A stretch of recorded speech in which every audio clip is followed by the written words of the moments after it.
अण्णा काल बैठक झाली महाविकास आघाडीची, पण तुम्ही अजित पवारांसोबत पण बैठकीला होता. नेमक्या चर्चा अशा चालल्या की राष्ट्रवादी सोबत बैठक चर्चा फिसकटली आणि पुन्हा महाविकास आघाडीसोबत महानगरपालिका इलेक्शन लढवण्याचं ठरवलेलं आहे. अजित पवारांसोबत आमची निवडणुकीच्या संदर्भामध्ये कुठलीही बैठक झाली नाही. काल मी, आमदार बापूसाहेब पठारे, विशाल तांबे आणि प्रकाश मस्के आम्ही चौघजण अजितदादांना बारामती गेस्ट हाऊसला भेटलो. ही वस्तुस्थिती आहे. पण त्या ठिकाणी त्यांचा मागे प्रस्ताव होता की आपण दोन्ही राष्ट्रवादी यावेळेला महानगरपालिकेला एकत्र निवडणूक लढवू. पण आमच्या पक्षामध्ये निर्णय झाला होता की आपल्याला जुने जे काही आपली हे आहे आघाडी, त्या आघाडीबरोबरच लढायचं असं आमचा निर्णय झालेला होता. तर तो निर्णय त्यांना कळवण्यासाठी आम्ही त्या ठिकाणी गेलो होतो आणि तो निर्णय आम्ही त्यांना कळवला की दादा, आम्ही आमची शिवसेना आणि काँग्रेस यांच्यासोबत जी आघाडी आहे त्या आघाडीच्या वतीने आम्ही निवडणूक लढवणार आहोत. याच्या पलीकडे निवडणुकीच्या संदर्भामध्ये जागा वाटप, चिन्ह याच्यावरती कुठलीही चर्चा झाली नाही. इतर गप्पा झाल्या.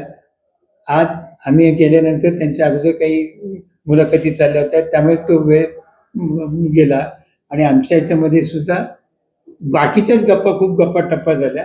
त्यामुळे तुम्हाला असं वाटतं की खूप चर्चा झाली.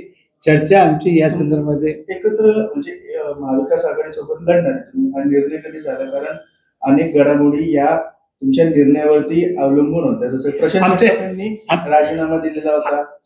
पहिल्यापासून आम्ही महाविकास आघाडी बरोबर लढण्याचा निर्णय केला होता. अजितदादांनी आम्हाला विनंती केली होती की आपण लढू.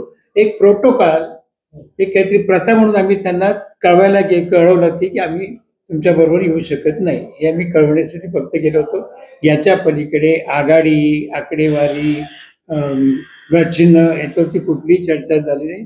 याच्यापेक्षा जास्त सांगण्यासारखं काही नाही.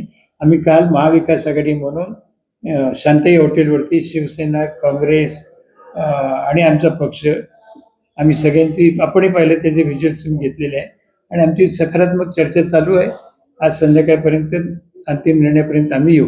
आज सकाळी अमोल कोल्हे यांनी अजित पवारांची भेट, पिंपरी चिंचवडचं आणि अमोल कोल्हेंचं मला काही माहिती नाही. तुम्ही सांगताय तेव्हा मला समजते. ओके, ठीक आहे.